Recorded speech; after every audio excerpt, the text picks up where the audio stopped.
Okay, show me that. So expensive. And look, 8 for.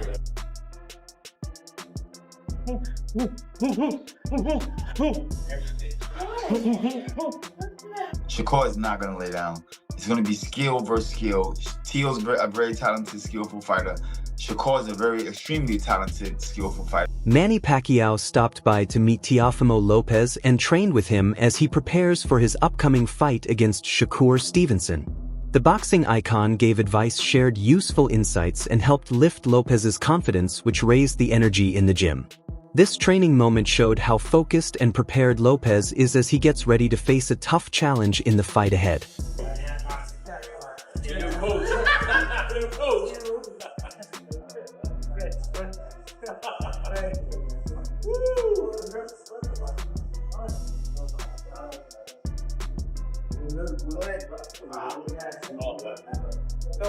Teofimo Lopez's training camp for the upcoming fight with Shakur Stevenson reflects an experienced champion working with clear focus and confidence. Lopez has explained that his sparring is designed to copy Stevenson's movement by using partners who move, react, and step in ways similar to Shakur so he can sharpen his timing and control distance before the fight. He is not only pushing himself physically but also spending time on smart planning by studying Stevenson's habits and ring style to make better adjustments during the bout. This preparation shows that Lopez is combining strong conditioning with detailed strategy to handle Stevenson's distinct approach on fight night. Teofimo Lopez's training camp for his matchup with Shakur Stevenson highlights a confident champion preparing with clear intent and discipline. Lopez has said his sparring is structured to reflect Stevenson's movement by working with partners who move, step, and react like Shakur, allowing him to sharpen his timing and control range before the bout. He is not just pushing himself physically but is also focused on mental preparation by carefully studying Stevenson's tendencies and ring style so he can adjust and counter during the fight. This method shows Lopez combining strong physical conditioning with smart tactical planning to face Stevenson's unique style on fight night. Yeah, because that's what they want to do. They want to do like some of the retired fighters put on like super fights and stuff like that. No, yeah, absolutely. You know, those are things that are coming around as well. Exhibitions, maybe me and Pacquiao. Who knows? We can do stuff like that. You and Pacquiao as an exhibition. Oh, that'd be huge. That would be huge. That'd be huge. You think you would be able to take him? Yeah. Easy? It's good. I love southpaws, and I will fight the greatest one of times. Why do you say you love southpaws? I love southpaws because I grew up with them. And haven't you seen my track record from Magdaleno to... Zab Judah believes the fight between Shakur Stevenson and Teofimo Lopez will be explosive and sees it as a real battle of skill against skill. He says both fighters are hungry, confident, and full of talent, with neither man willing to step back. Judah expects a smart tactical fight where Shakur's sharp accuracy and overall ability could trouble Lopez even with Teofimo's strength and experience. He points out that while Stevenson has an outstanding amateur background, some people still question his professional resume, which makes this matchup a major test. Judah also reminds fans that Lopez has proven himself at the highest level for many years. Still, Shakur's unusual style and wide skill set could create problems Lopez has not dealt with before. Although he admits the fight may be closer than many think, Judah remains confident that Stevenson can control the pace. In the end, he describes the bout as a high-level showdown between two elite fighters ready to prove their greatness on a big stage. It's two dog fighters. You got two dog fighters that's coming in there to solidify themselves as the game changer. Teal's not going to lay down. Shakur is not going to lay down. It's going to be skill versus skill. Teal's a very talented, skillful fighter. Shakur is a very extremely talented, skillful fighter. And yes, we're going to see a hell of a great chess match that night. Yeah, I believe so. Now, I think in your earlier predictions, you felt like Shakur will be stopping Teal? Am I right? Annihilation, decapitation. Is that what you're talking about? You going back to my comments? Yeah. I feel like Teal's a very dominant force, but I just think that the skills of Shakur Stevens is gonna overwhelm Teal. It's gonna overwhelm. Yeah. He's never seen this type of action before yet. Now, No disrespect. No respect. Okay. Another man, you know what I'm saying? Just saying, yo, it is what it is.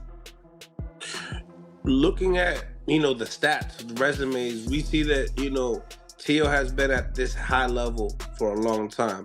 When it comes to Shakur Stevenson, his amateur record speaks for itself, but at the same time, not necessarily getting the notable names that people know in America.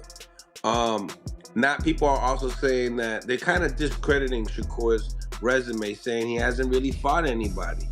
Teofimo Lopez would be that first person. Do you feel like that's... The Wade podcast explores Shakur Stevenson's mindset as he gets ready to face Teofimo Lopez and highlights his goal of becoming an all-time great. Stevenson makes it clear that age and weight divisions do not matter to him because he wants to challenge the best fighters at every level and is willing to move past anyone standing in his way. This strong hunger is central to how he approaches his career, with a clear message of step up or be left behind. Teofimo responds with confidence and reminds Stevenson that fighting him is very different from facing smaller opponents or Olympic-level competition.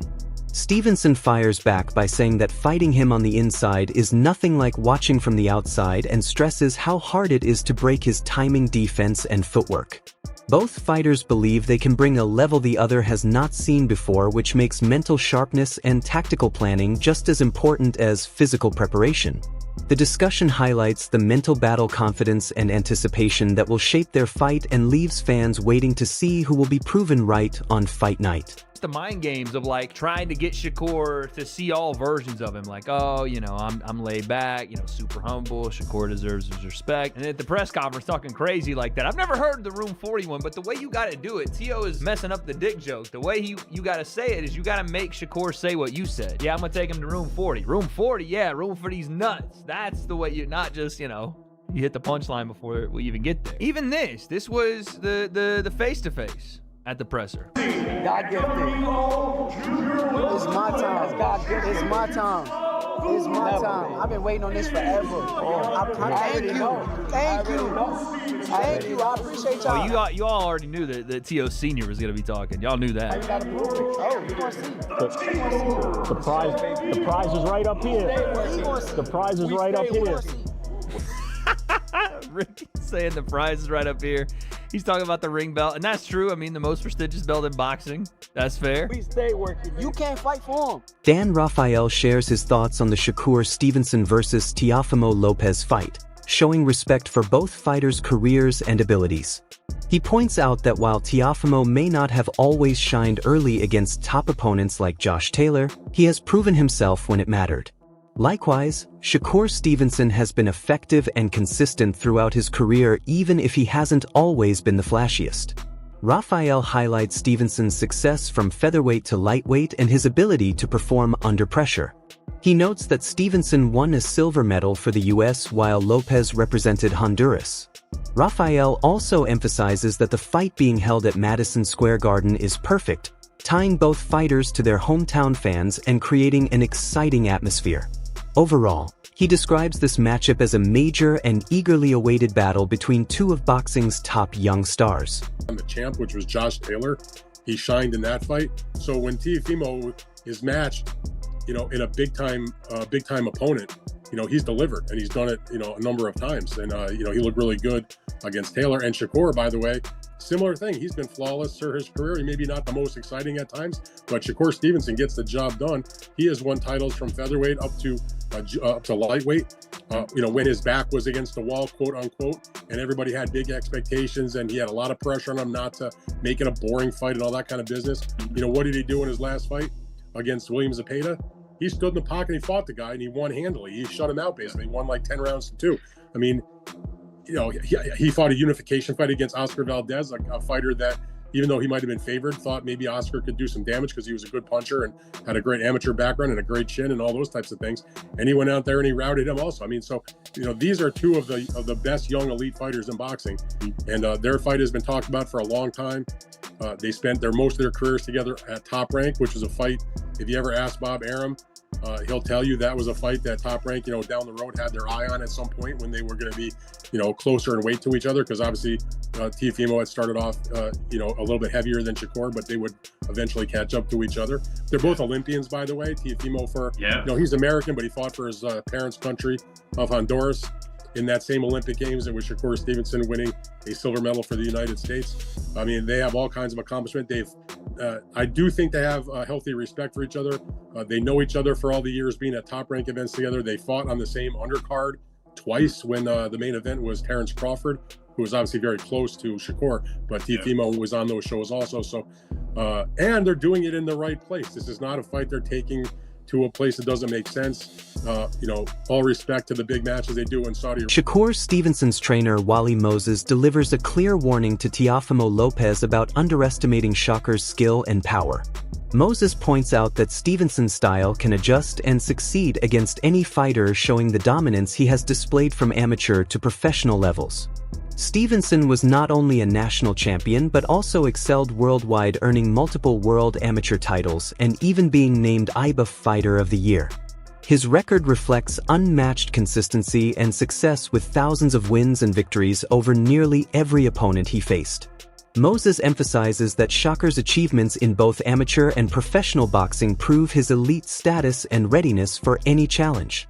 No matter the weight class, Stevenson's skill, discipline, and experience make him a serious threat, and Moses predicts it is only a matter of time before his abilities overwhelm top-level fighters like Lopez. Over every style in the world so far, Shakur wasn't just an amateur boxing champion. He was a world amateur boxing champion on more than one occasion. Also, he was the IBF Fighter of the Year, making him the best boxer in the world, an amateur boxer. So, Shakur is looking for those same things from Jay Quinn in terms of inside the professional rankings. But Shakur has been proven that he's been the #1 boxer throughout his life. He was #1 in every category that he boxed in, from a kid coming up.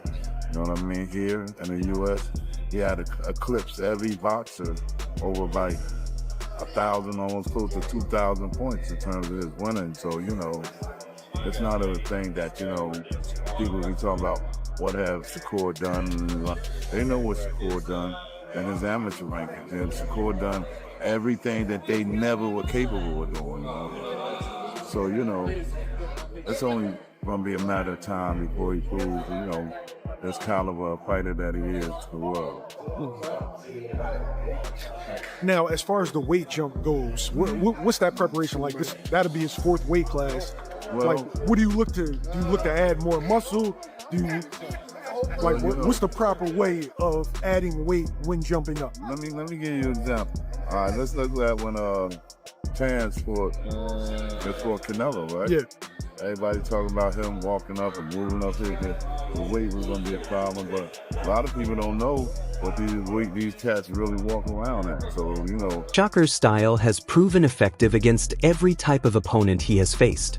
He wasn't just an amateur champion. He won multiple world amateur titles and was even named IBF Fighter of the Year, establishing himself as one of the best amateur boxers in the world.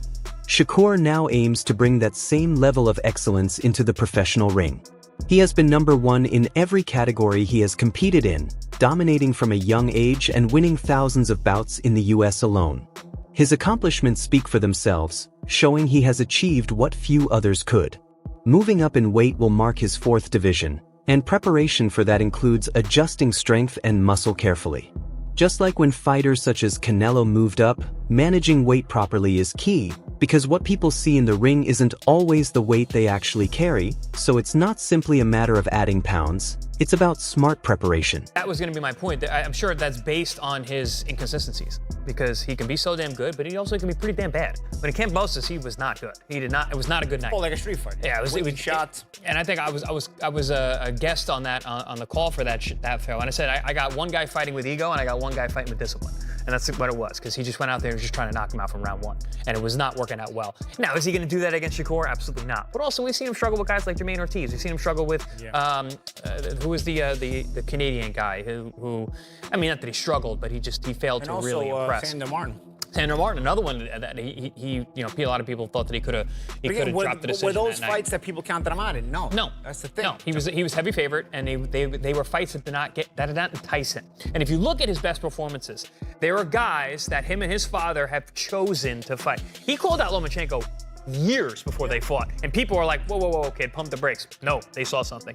He called out Josh Taylor a weight class below and years out, said I could beat that guy. He called out Jaron Ennis. Obviously, he didn't fight Jaron, but when him and his father put their heads together and they see something in a guy and they end up taking a fight like this that's dangerous where he's the underdog, watch out. I wouldn't bet it. It's the unpredictable nature of the fight. Another thing, the unpredictable nature of fighters, which is going to bring up an interesting debate about Joseph Parker, who has vowed to clear his name. Gentlemen, we're going to have a little bit of inside baseball discussion about this, right? We're all fighters. None of us are angels. The idea that Joseph Parker didn't get caught using PEDs. He got caught using cocaine as a recreational drug. That's what he tested positive for night of the fight. He's come out and said, Paulie, if I did blow, I just... Paulie Molina G and Chris Algieri talked about how tough it is to predict fights with Teofimo Lopez because of his unpredictable nature. Lopez can be outstanding in some matches but inconsistent in others. Molina G points out that he often performs best when he and his father carefully plan his fights, showing strategy and confidence. Algieri adds that figuring out Lopez means knowing which version of him will appear, either disciplined and smart or reckless and driven by ego. Their discussion shows how talent preparation and mindset combine in unpredictable ways, making Lopez a dangerous opponent, especially when he fights on his own terms. They agree that betting on him is never simple. I hate to say it, but I think, Dan might be right. It might just be a boring fight. I mean... All right, Boise, Idaho in the house. Appreciate the call. Did you watch the presser? Because I intended to go, but I got sidetracked. I went back and watched it last night. Did you catch any of the clips? I saw clips, yes. So I watched it back, and got a couple thoughts. Like, it's hard to drum up the animosity. I believe they're friendly. Like, I watched the thing that Ring put out afterwards with Versace, Rick Reno, the Versace podcast. Just gave him a pop, I don't know why. But they went on the show and they just talked about how much they knew each other growing up, how much they respected each other, how much they were signed with Top Rank. There's a little bit of animosity, a little bit of jealousy in the terms that Teofimo was moved a lot better than Shakur was. One is still technically with the promotion, but one is not, had a famous exit. Yeah, I thought it was a little cringe, but look who we're dealing with. It's Shakur Stevenson and Teofimo's dad, who was the star of the presser. Yeah, cringe is the word, but let's hope it's a good fight. It's also 2025 going on 2026. We live in the world of cringe. I mean, cringe sells.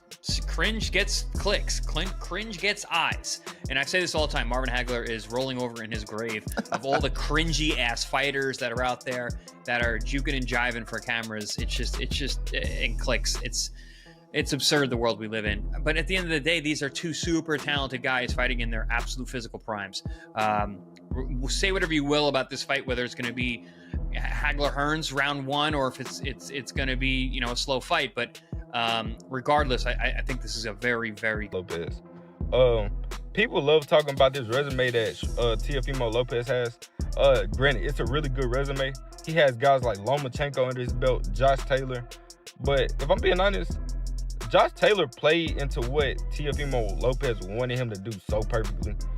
Lomachenko, he lost that fight more than Teofimo won that fight, if I'm being honest. And against lower level competition, like a Steve Claggett, like a Jermaine Ortiz, like a Kambosos, he struggled against these dudes. And people talk about a focused Teo. A focused Teo was only unfocused with one fight his whole life, and that was George Kambosos, and that's the only fight I'll give y'all. No matter who Shakur fought, he's looked great against everybody. No matter it's the bums that y'all say he fights or the number one guys in the division, Shakur Stevenson has dominated everybody.